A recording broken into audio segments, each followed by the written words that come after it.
Dracomancy or Dracomancy, I guess. How do you pronounce it? I like Dracomancy sounds better. Dracomancy sounds like Draco Malfoy from Harry Potter. Yeah. I mean, it probably is Draco because Draco is what? That's just Latin for dragon, right? Yeah. So let us know in the comments. How do you pronounce it? And we'll move on to the quote. So this is the final School of Magic that we're going to cover. Well, in the book, we have some other ones we got to cover still.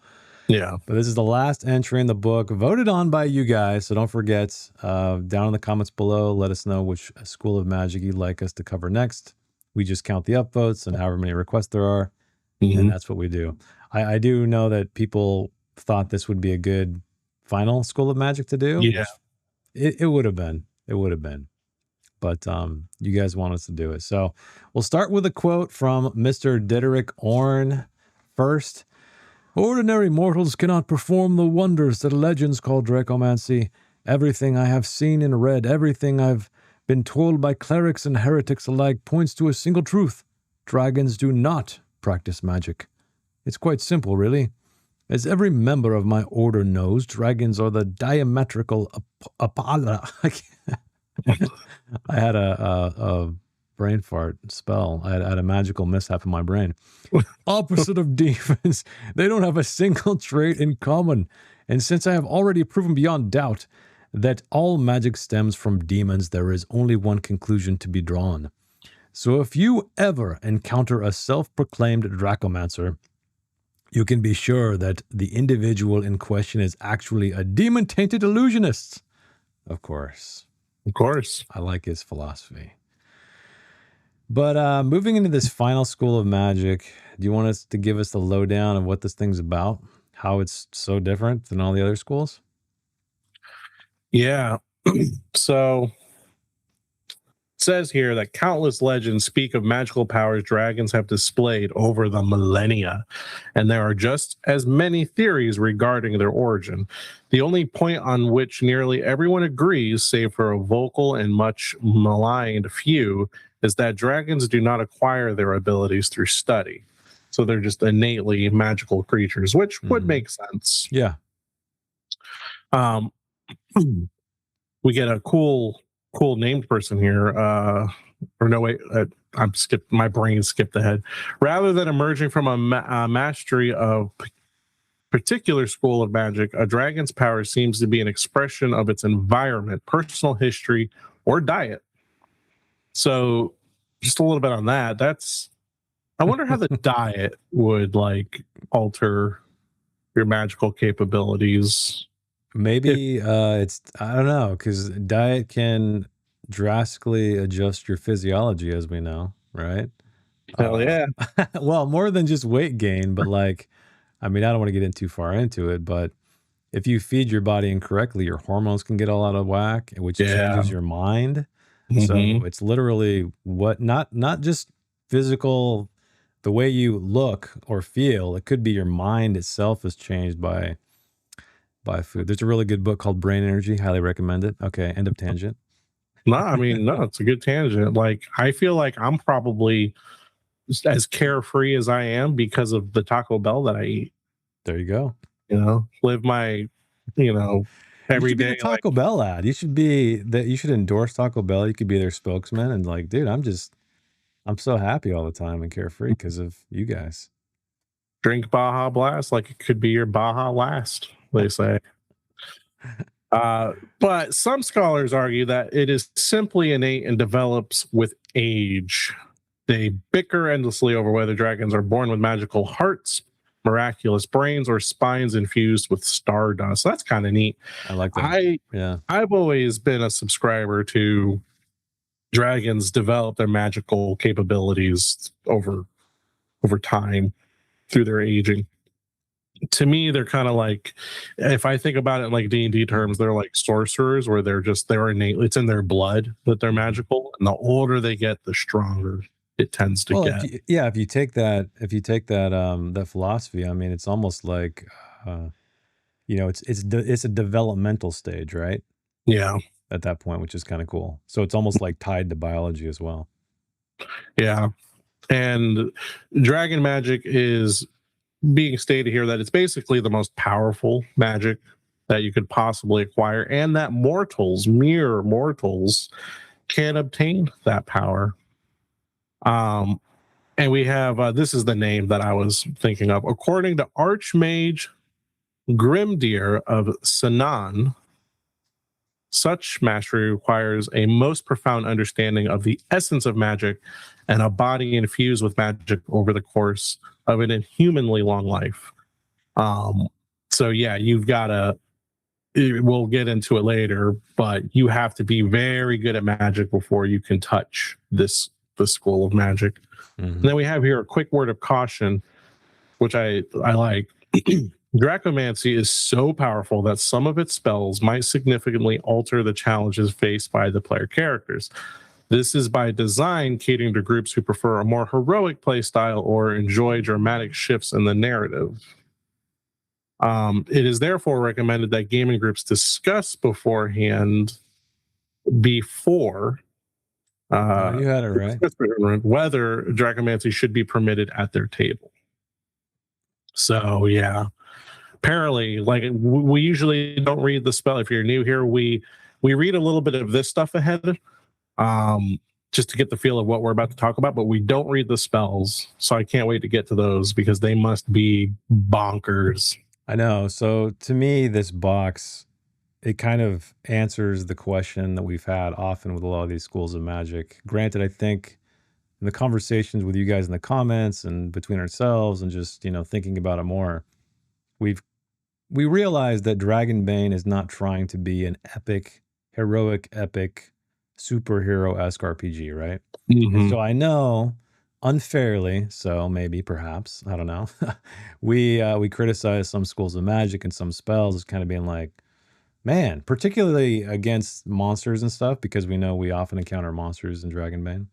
And like necromancy comes to mind first and foremost, that there's many, if not, I feel like most of the spells are ineffective against monsters and of course undead, which makes sense. But so we were kind of griping on that, and like we came to the idea that like, oh well, it's thematically consistent, with what they're trying to do. And so this box right here, the first time I'm reading it, is answering that question. It's like, in case you were disappointed with some of these spells, like it's telling you right now that Dragonbane is not a heroic superhero game. Right. Meaning, here's a box. Your GM may not even allow you to use Dracomancy because it's so epic. Right. So there we go. If it was ever in doubt, now we know. All right. Well, I'll talk about prevalence, I guess. So according to scholars within the Keepers of the Immaculate Flame, which you guys, if you didn't know, it's a little cool faction that is kind of, following Eladane, essentially. Well, his what shreds of his empire still exist. What we call Dracomancy is simply part of the dragon's nature. Every dragon who reaches maturity possesses the ability to influence and reshape reality through the thought patterns of the draconic tongue. However, the same scholars maintain that dragons generally refrain from using these powers, having recognized the ancient link between magic and the demonic realm. So that's cool as well. Again, when I first think of Dungeons and Dragons, I think of like Drakkar Octomonar, which is, dragons and demons. Right. It was just kind of a moniker to feel like Dungeons and Dragons, just to appeal to, the Swedish culture who maybe didn't have all this stuff. But now I really like what Freelig's doing is they're really embedding sort of the importance of this law, order versus chaos in their mythos, basically. Yeah. So it's going straight down to the point where, these dragons have this innate ability in their language to reshape reality, but oh shit, they know there's a link to the demonic realm, who are our arch nemesis, So it's a it's a deeper tie, which is really cool. But to them, the use of magic is a threat to the cosmic order they are sworn to uphold. Exactly how many mortals have mastered Dracomancy is anyone's guess, but they are likely very few and of varied descent, because Dracomancy is learned as a supplement to an existing school of magic. So you briefly touched on this, and we'll talk about it, I think, later, but you basically have to at least have one rank 5 spell in your school of magic before you can even attempt to learn this. So there's no elaborate rites or physical components. A witch, mentalist, or demonologist who has learned, here we go, a Dracomantic spell can keep it as a secret trump card to be used against their rivals and enemies. So this is kind of like, this is like dropping the nuke, basically. Those who flaunt their Dracomantic abilities often do so to assert dominance or because they crave the attention it brings. But this may literally come back to bite them. Haha. When practicing Dracomancy, discretion is a virtue, as dragons tend to view the blatant use of such powers as both an insult and a sign of weakness. Yeah. So very, very thematically cool so far. Yeah. Going on to types, there really aren't any types of Dracomancers. They are just magic users who have mastered another school, and it says they kind of have like two things about them, that they're like, they have an obsession to learn the deeper mysteries of magic, and they are pretty much like hell-bent on finding those who can teach them the art of Dracomancy. So they're not like, they are, I would view them like as like the, if in another sense, like they are like the master martial artists who don't like show what they're made of just because they can. They have like a massive level of discipline over their magic abilities. So, and that's kind of what it says here. But it says here, there are rare few, like the famous Grimdir of Sinan, who have the audacity and what's that word? Temerity. Oh, I know that word. I haven't seen it in a long time. To openly style themselves Dragon Masters. Dragon Masters. Can I tell you a quick story? Can I tell you a quick story, viewers? I went to a local game store one time to sign up to play a game of, I think it was Pathfinder. And I met the DM. I got to like, it was really weird too, because they had like this creepy backroom area that you went to play in. And I got back there. You're going to think I'm making this up. But there he was, this long bearded dude, glasses. He had the fedora. All right. He had like this sash thing on his waist. Like he was kind of dressed like a pirate, but wearing a fedora. And I was like, oh, hi. He was like, are you here for the Pathfinder game? And I was like, yeah, my name's Joey.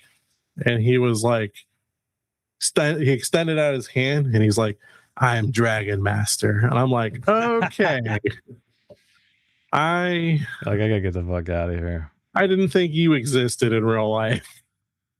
But yeah, I did not stay for that game. Really? Did that turn you away? Well, no, nobody else showed up. Oh, so just you and the Dragon Master. Holy shit. Just Dragon Master. Me and Dragon Master in the back of this comic book shop. Okay, and creepy. Yeah, it was like 15 minutes went by and nobody else showed up for the scheduled time. Because this was like, it was like on a little bulletin poster in the front. I was like, oh, I'll come back for this Pathfinder game. After 15 minutes, I was like, all right, I'm out of here. I can't. I'm gone. I don't know. Dragon Master might have been the best DM I'd ever had. I mean, it sounds like he could have been based on what you've described. So you'll never know, though. I'll never know. How long ago was this? Shit, I was 14, okay. 15. So long time ago. Dragon Master might not even be with us anymore. Might not. He was an older guy already. Yeah. Mm-hmm. Maybe it's Grandpa's dice bag. Maybe it's him. That's our retirement goals, right? Just be weirdo fucking dungeon masters. Yeah, you better believe that's what I'm gonna be. Grow like long beards. Yep. Get the extra big dice, my Reader's Digest dice, so I can read what I roll. I already got those. I already got the Rune Hammer Oh yeah, that's right. Gigantor dice. That's right. Not because he needs them yet. I love them. I love them. They're so good. Highly recommend them. No sponsorship here though. I have to look for that. We should put a link in the thing anyway, just in case somebody wants to actually pick them up. We'll make it easier for you to find. But anyway, tell us about the familiar. Oh yeah, familiar. So with a familiar, it says here that you're basically going to assume the familiar within the framework of your primary school of magic. So just look for that. You know, you should probably you're already going to have a familiar by the time you get here anyway, most likely. Yeah. If you want one, that is. But according to legend, ancient legends tells of individuals who bound their familiar to a dragon hatchling, which is very debatable. Also, as noted here, because also besides that, any mage who attempted such a thing would likely find themselves hunted by all the other dragons. Yeah. So pretty short and sweet. A little bit of lore in there to throw in, but also just take the familiar with your primary school. Yeah. Be safe. Be safe. Studying Dracomancy. So, to be able to learn Dracomancy skill and Dracomantic spells, you must first be a master of another school of magic. And that means you have to at least have learned one rank 5 spell in another school of magic. Doesn't matter which one. And that is because, which this blew my mind, all Dramatic spells are of rank 6. Mm-hmm. So this is the first time, hopefully not the only time we're ever going to get rank 6 spells, but maybe hopefully the only time, because like they said, these are game-breaking spells. Maybe we don't really need a whole lot of rank 6 spells floating in the world.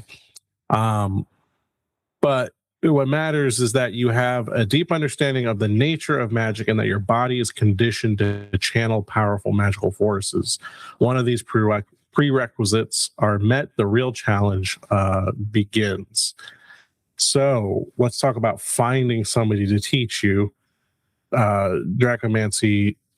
It says that it is always difficult to learn master level ranking, but it is particularly true for Dracomancy. The number of practitioners is vanishingly small, and those willing to pass on their knowledge are fewer still. Even if you manage to track down a potential mentor, it will take extraordinary circumstances or monumental compensation to secure their tutelage. The table below presents 3 examples. I think for this one, I want to go over all 3 examples. Yeah, let's do it. This one's big. So the first one is Alvin Wineroot. He's a harmonist-trained satyr with a taste for sweet grapes. For decades, he has been an involuntary guest and entertainer at the lair of the ancient dragon Karankion. Karen? Yeah. Karankion. I got to say it with like an epic voice. Yeah. In exchange for his services, the dragon has taught him the secrets of Dracomancy. So it says here the requirement is that Alvin has secretly managed to send word to his friends regarding his location.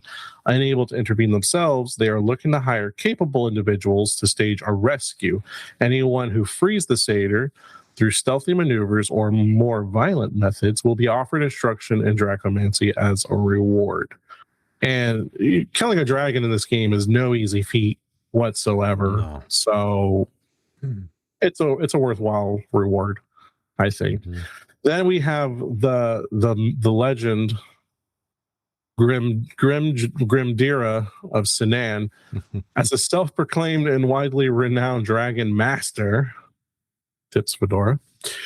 Grimdira is something of a celebrity, and she sure lives like one in a magnificent palace surrounded by a virtual dragon horde of gold and finery.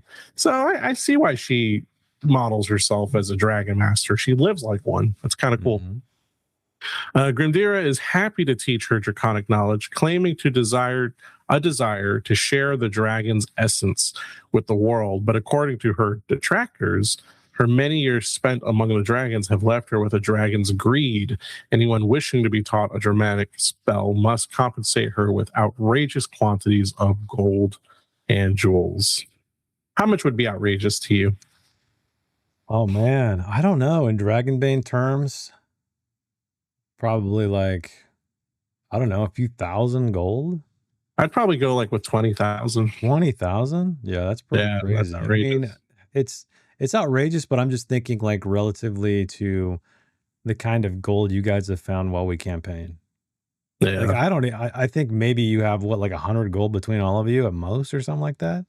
yeah, something like that. So, I mean, you'd have to really be trying to get a bunch of gold, I think, as your goal to be able to accumulate it, because finding it's not really, I don't know. There again, Dragonbane is not a, you're finding all the great riches of the world. It's like they're rare. Yeah, it's true. Well, our last potential teacher of this uh, school of magic, Rafner the Devastator. Devastator, like a transformer. Or I, for kids in the hall fans out there, the Eradicator. Let me know if you guys watch Kids in the Hall. probably. So, a dying, slowly withering dragon, likely entering his final decade of life. He was long ago cast out by his own kind for atrocities committed against humans, elves, and other dragons. Rafner's former might and his retreat to the Cinder Peaks are well known among bards and monster experts. Anyone who seeks him out and manages to calm his simmering rage may be offered tutelage, provided they stay by his side and listen to his bitter stories for a month. That ain't so bad. Those who endure until Rafner finally passes after 2d6 months and who defend him against murderous heroes during that time may also inherit his considerable fortune. Holy shit. So you go to Rafner first, right? Yeah. Then, after you're done training with Rafner, you take that considerable fortune and you go get training from Grimdira. Then, after you get training from her, you have all the Dracomancy you need to go save Alvin and just get a little bit more training, get another spell in. That's 3 spells right there. I like how he's basically just a terrible old man who wants company. Yeah. That's what Rafner is. Yeah. He's done some bad things in his life, but he just wants someone to listen to his stories. I wonder what like style of dragon he is. A dying, slowly withering what do you dragon. mean? Ancient, right? Just be the ancient. Yeah, must be class. ancient. Yeah. That's pretty strong. But yeah, so that is I went into more details about that just because these were like the big one. So I wanted to know more about that and share it with you guys. However, there's a little thing here using Dracomancy. So it's extremely taxing on the user. Casting these spells cost 3 times the normal amount of willpower. That is 6 willpower per power level. So that's a lot. Not double, but triple, folks. Triple it.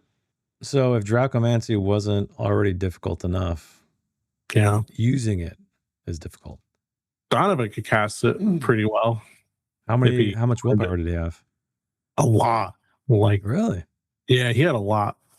I kept taking the one that just increases my ability to my willpower mostly. Nice. So yeah, he'd be able to cast a few spells. All right. Well, we're gonna move on to spells. I guess I'll take the first one. Very excited for this. Astral Form.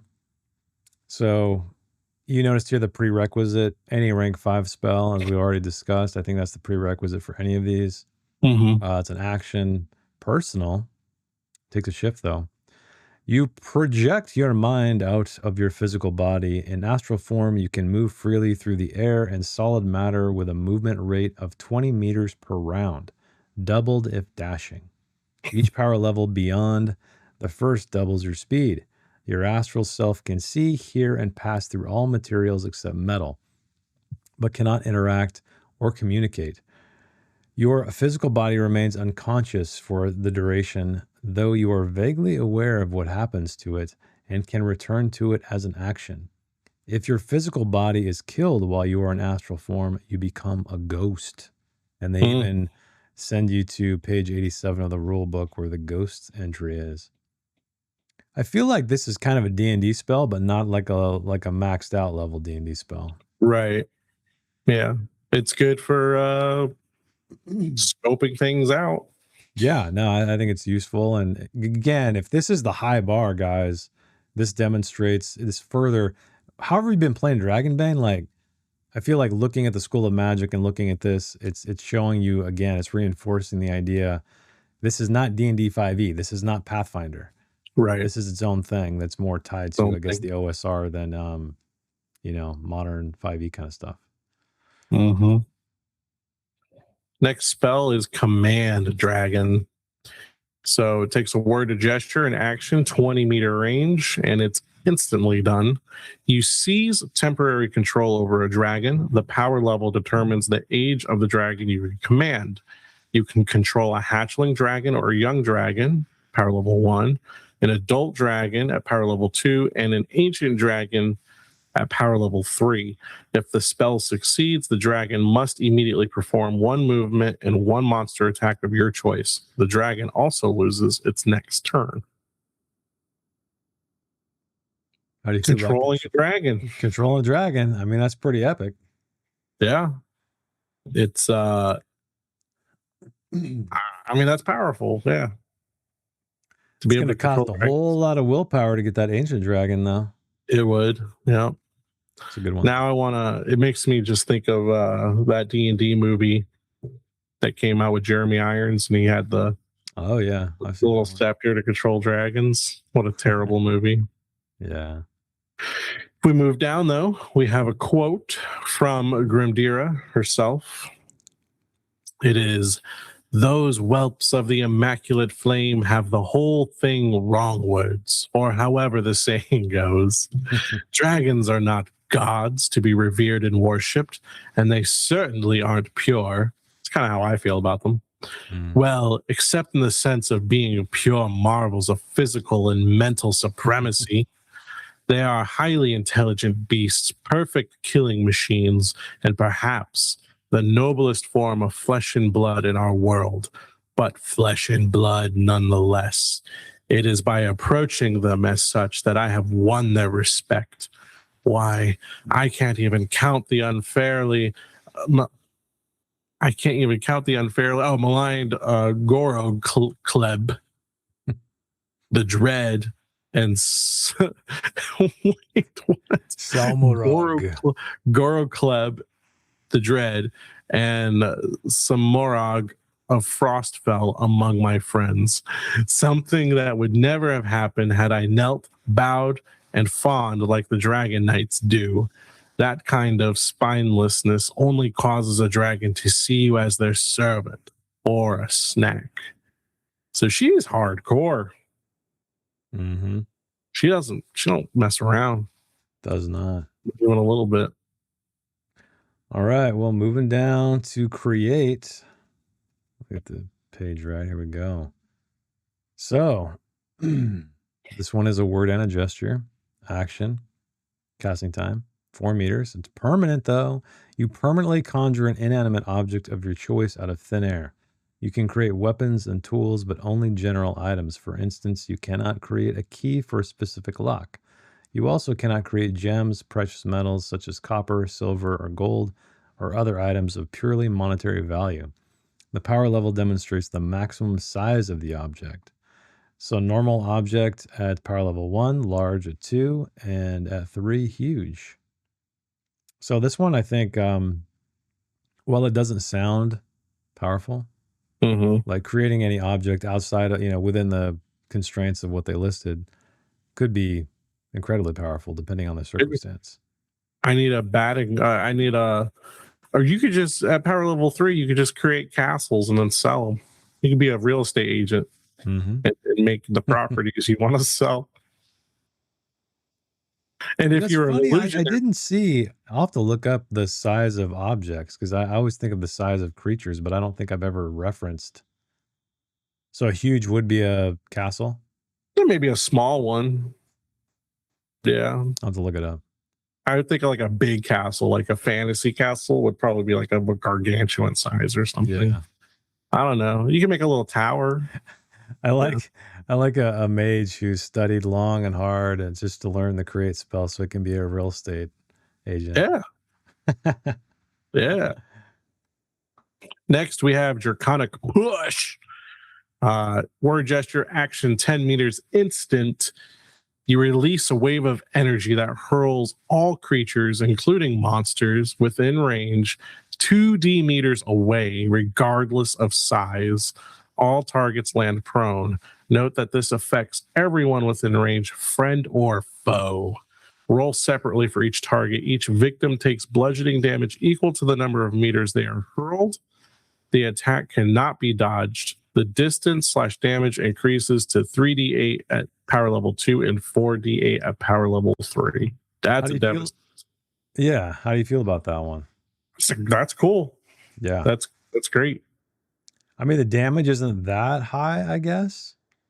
For most things, you're knocking everything over. Yeah, I mean, 4d8 will kill a bunch of like goblins, orcs, or human. Oh, yeah, well, if you pump it up to power level 3 for sure. Yeah, pretty cool. Okay, moving on to erase. So this one is also permanent. I'm guessing this is like the opposite of create. You permanently erase a physical object or creature from reality. The target simply ceases to exist. Erasing a living creature requires an opposed roll against the target's will. Monsters have a will of 15 unless otherwise stated. Attempting to erase a magic item imposes a bane on the roll. The power level determines the maximum size of the target. And so it's just scaling. So normal 1, large 2, huge 3. Damn. That's pretty nuts.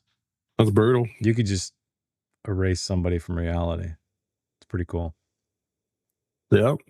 Next, we have Force Field. Blast the Stretch. It's a personal spell. You create a shimmering field of energy around yourself. No physical object, including yourself, can pass through the field, which even blocks teleportation. The force field is stationary. At power level 2, it can cover a building. At power level 3, it can cover an entire city. You may also use an extra power level to increase the duration to 1 shift. The force field can be undone with a counter ritual, but only by a Dracomancer with a Dracomancy roll. Okay. So even a powerful mage of another school couldn't take this thing down. Yeah. It'd have to be another person who has Dracomancy. Yeah, pretty cool.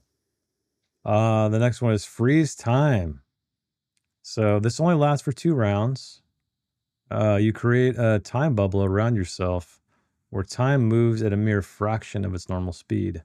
To you, it appears as though everyone and everything around you are frozen in time for 2 rounds.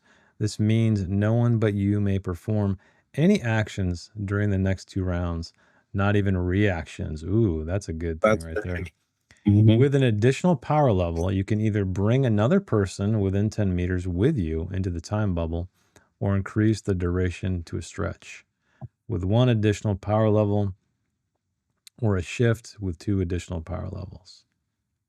So that could get you the hell out of dodge. That could allow you to assassinate somebody really quickly. I guess that's a question for you as a GM. I know, like, I remember when I played 5e way back, I was a thief or a rogue assassin, and I had a guy like basically comatose, and I wanted to kill him, and the DM wouldn't let me just kill him. How would you, in this case, if you're in this bubble, would you be able to, like, because everybody else is frozen? Mm-hmm. Would time change, I guess? I guess if you got close enough to somebody else outside of the bubble, they'd be in the bubble? Or no? Right. Would it? Additional power level you can either bring, or maybe it doesn't count because it's talking about adding power levels to bring somebody else with you. So I'm guessing time would still be frozen. I don't know. Basically, if you wanted to go up and slit somebody's throat really easily. Yeah. Like, would you just allow it, or would you require a roll, or what do you think?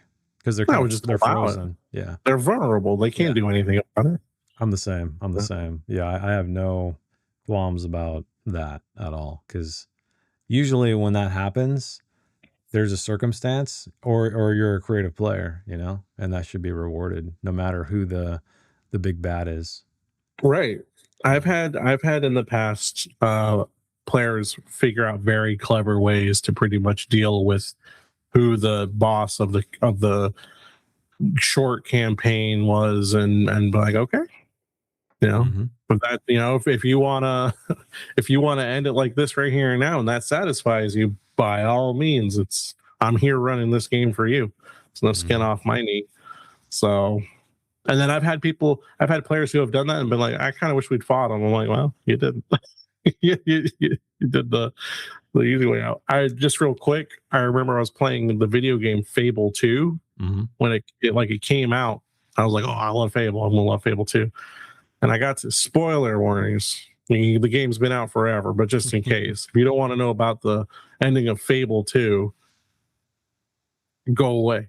But I was this was young Joey. This was Joey in his prime. So, you know, I was drinking, you know, Four Loko, you know, Johnny Bootlegger stuff. You know, I was drinking fruity alcoholic beverages, and I had one on the floor.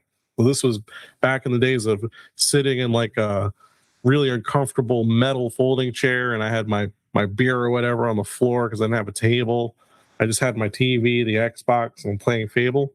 And I got to the last boss, and I was like, he was doing this speech, and I just wanted to lean down to pick up my beer, and I hit a button, and then I instantly just shot him and killed him.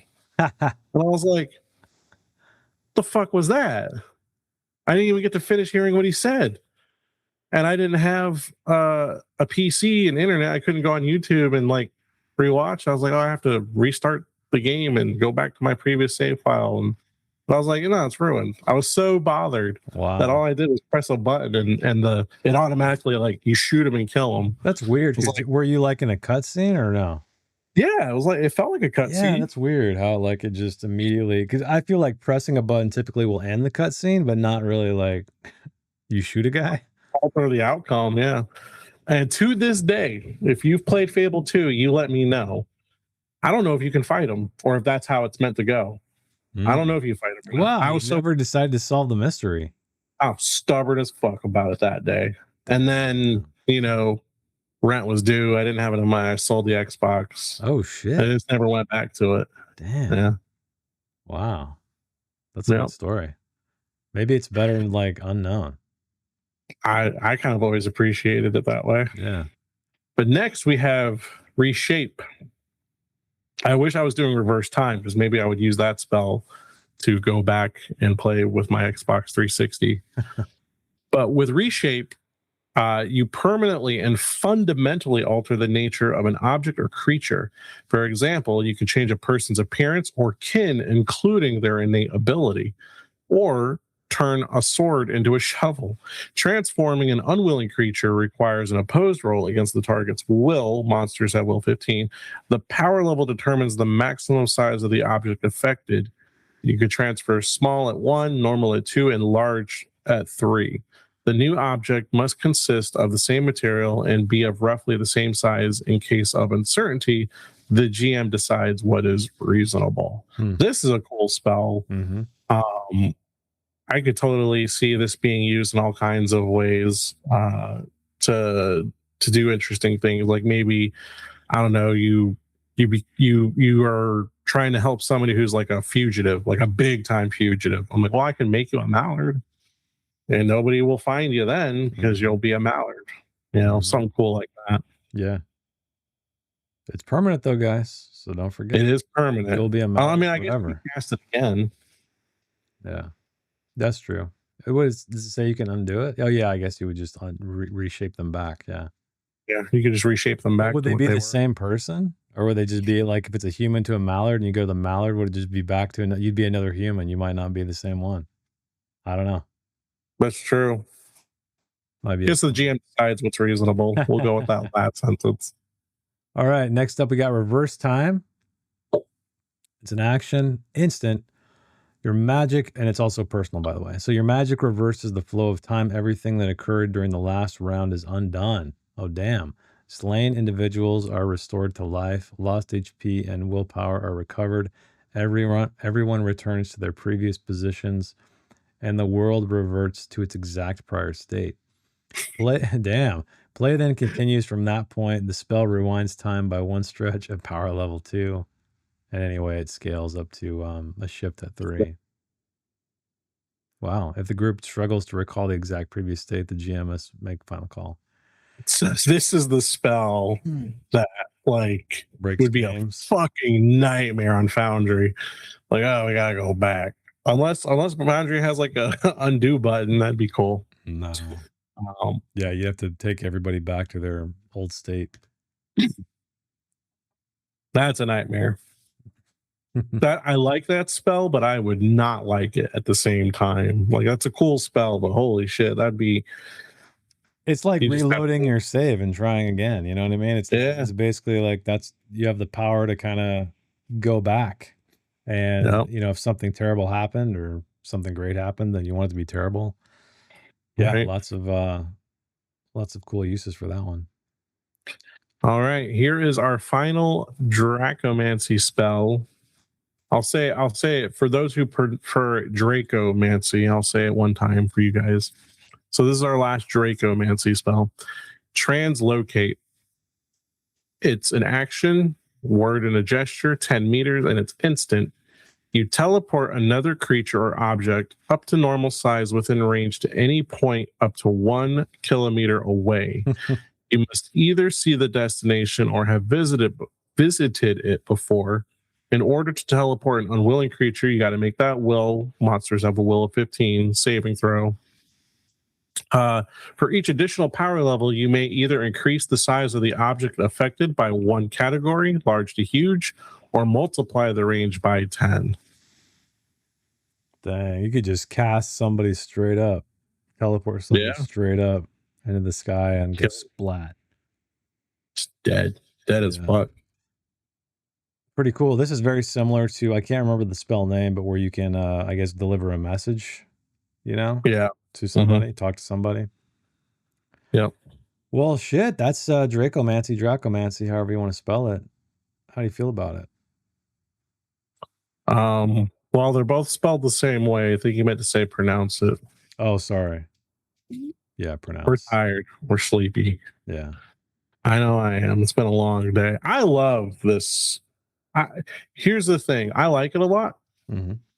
I definitely understand why they said talk to your GM about if this is going to be allowed in your campaign. I also have a feeling that there will be a number of people disappointed in it because it is not very dragon centric.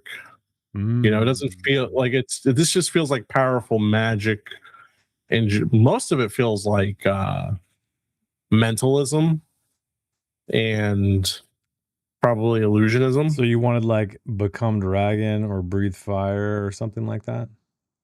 I think I think there's people who would have wanted, like, I have wings, I can spit fire now. I have I don't know. But if you think about it, like it's the magic of dragons. Why would a dragon find it useful to do something they can already do? So it doesn't really make sense. But I can understand where people might think that. Yeah, I have a feeling that there will be at least some, if not a good few, people who will be like, "Oh, well, Dracomancy is not at all what I was expecting," because it wasn't what I was expecting either. But I do like this better. I like it better as in a lore sense. Like, nope, this is just really powerful magic that they have access to. Mm-hmm. Oh, now you do too. Yeah, it's not dragon themed. It's tools that would be used by dragons. Yep. So pretty cool, pretty cool. Let us know what you guys think in the comments below. Should we cover the very final afterword on the next page? You want to do that? We'll do that at the very end. Okay. Yeah, okay. We'll do it. Whatever the last one is, we'll do it after. My only hesitation is none of these are in order. Nope. But so the end. So if somebody stumbles upon, let's say it's animism is the last one we do, it'll feel like the end. They'll be like, wait a minute, that's the first video I watched. Why am I getting the afterword? Well, that's a good point. In the book, this is the very final one. All right, let's read the afterword. I was going to say, I kind of feel like we need to, just because we've been doing this out of order. All right, read the afterword. All right, here we go. And this is the the afterword. This is the final report regarding the ritual murder in the sacrificial grove north of Spirevale Village, recorded by Sister Ingarily of the Keepers of the Immaculate Flame. Oh no. What's going to happen? The victim was quickly identified as Brother Diderik Orn, a monk and a melologist, scholar of evil, within the Keepers of the Immaculate Flame.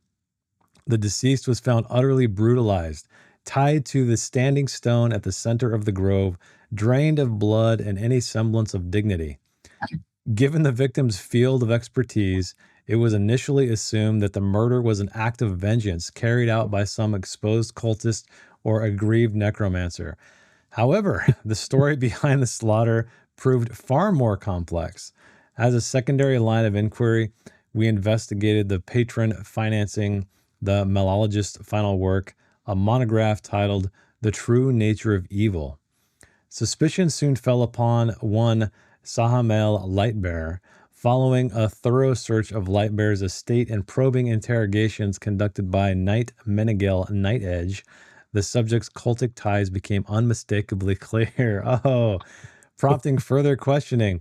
The truth that emerged is deeply troubling. Lightbearer was not merely a cultist, but the head of a cult in league with the demon prince Melfior. The true motive behind Brother Orn's project could be traced to Melfior's perception of magic and its practitioners as the primary obstacle to a full-scale demonic invasion. He requested a critical examination of all spellcraft in our world with the aim of uncovering weaknesses and vulnerabilities.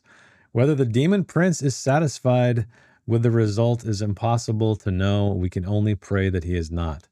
What we can state with certainty, however, is that Brother Diderik Orn died in despair as the patron of his magnum opus revealed the true state of affairs just moments before the killing blow was struck. Oh, man. What a great ending, though. Such a cool way to have, again, the fiction and the fiction, which I love. I love that all of their stuff, all of their books, they're not just encyclopedias written by us, humans, the real world. They're like lore in themselves. So, 2 thumbs up for you, League. 2 big thumbs up. And I also like that he was a malogist. I didn't know a malogist was a thing. That's great. Yeah. Scholar of Evil. He's a scholar of evil. Makes me wonder if that will be a future profession. Because we already have regular scholars. I don't know. Yeah. I know there's an advanced book coming out at some point. Yeah, I was going to say it could be kind of like a subclass of sorts, sub-profession. Like I am a scholar, but I am a malogist. I study bad things. So yeah, that was a great afterword. Yeah. All right. Well, that is it for Dracomancy. Let us know what you thought, how to pronounce it. Also, don't forget to let us know what you want us to cover next, because there are just a few schools of magic to go before the series comes to an end. Let me look. Oh, that's a bad place to go. Yeah, we got animism, mentalism, elementalism. Just the 3 main ones from the core book. Whoa, wow. We saved the oldies for last. Yeah. Interesting. Okay. Well, you guys know what to do. Thanks for watching. We will see you guys in the next one.